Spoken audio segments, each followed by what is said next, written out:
This is Philip Martin from the Phoenix Society. This video will be another in a series that we're doing during the pandemic when people can't come into the clubs, they're training at home. It'll be a video about sharp swords, and Richard actually suggested the topic, which I appreciate. The topic is, when is a sharp sword not sharp enough? And I've encountered that many times over the years as the cutting instructor at the Phoenix Society. A student will bring in a sword, a sharp sword, and try and cut with it and find that it doesn't perform well. So what attributes make a sharp sword sharp enough to cut with? So in the following chart, you can see on the top image the finer edge forms gradually. In this example, I created the edge with a rounded butter knife final edge. So it does not have edge sharpness, so it's lacking edge sharpness, but the geometry is good. On the second image on the bottom, you can see that the edge is much fatter just behind the final edge, but then that final edge is polished down to a very fine cutting edge. So you could use that edge to shave hairs off your arm. It's shaving sharp, but if you try and cut a tatami mat with it, you're going to be driving a much thicker wedge into the tatami mat. In this video from about 6 years ago, I demonstrated how a blade with good edge geometry but no cutting edge can still cut a tatami mat.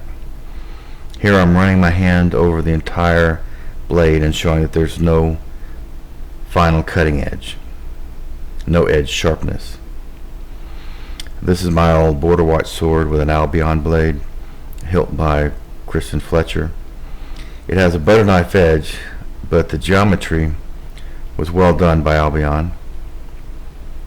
And as you can see here, I'll walk out and cut a full Mugendachi tatami mat with this blade, even though it has no edge sharpness.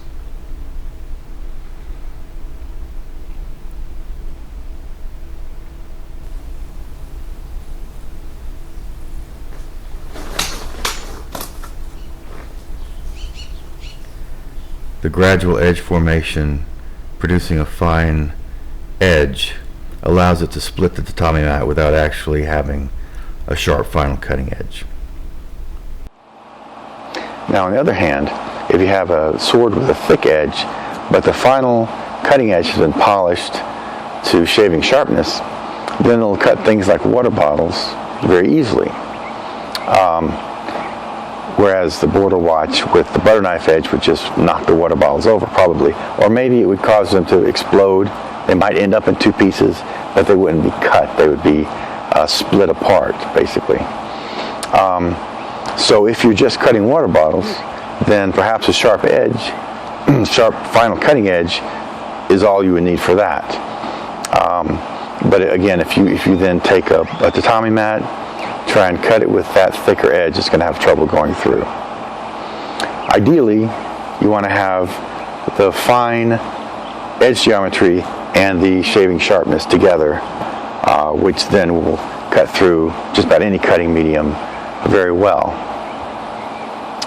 I hope you found this helpful, and thank you for watching.